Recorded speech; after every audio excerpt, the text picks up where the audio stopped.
Buonasera, siamo con la piacevole compagnia del professor Dini della London School of Economics e affronteremo un tema piuttosto particolare che riguarda i sistemi di compensazione.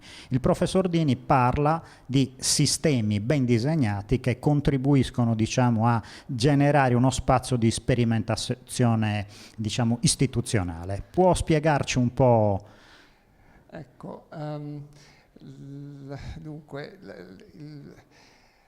la capacità di sistemi di compensazione tipo Sardex è di agevolare le operazioni economiche, transazioni commerciali, attraverso un misto di abilitazione economica e responsabilizzazione partecipativa.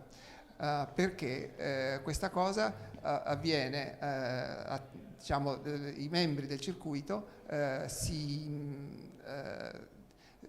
devono firmare un contratto che devono sottostare alle regole appunto del commercio dentro il circuito e in questo modo diciamo, attingono a delle notevoli diciamo,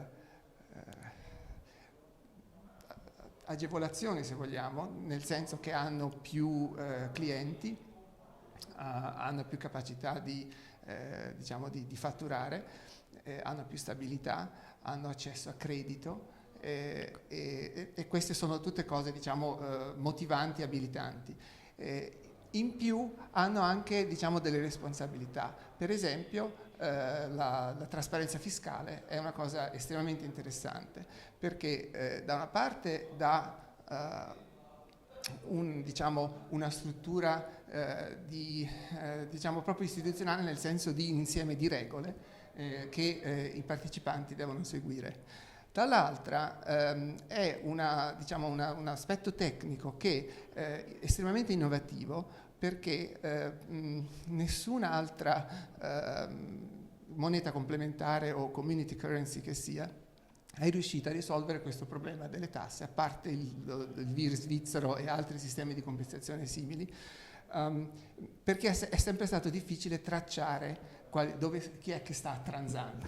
Quindi il fatto di essere quasi invogliati a pagare le tasse, chiamando diciamo, le cose col nome, diciamo, sì, brutale, potrebbe essere considerato come un fattore da un lato abilitante da un punto di vista istituzionale, ma dall'altro quasi un meccanismo che fa ancorare meglio alle regole, diciamo, democratiche un sistema del genere? Esatto, cioè il pagamento delle tasse permette da una parte di migliorare il rapporto con lo Stato, diciamo, aumentando la fiducia reciproca, dall'altro secondo la teoria cartalista della monetaria, dà maggiore legittimità alla moneta Sardex, al sistema stesso, maggiore credibilità.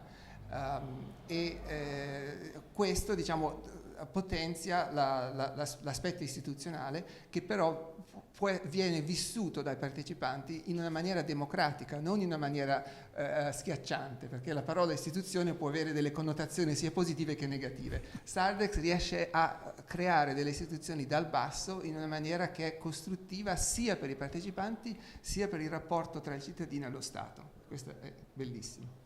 Di questo ringraziamo il professore e a fra poco alla terza via.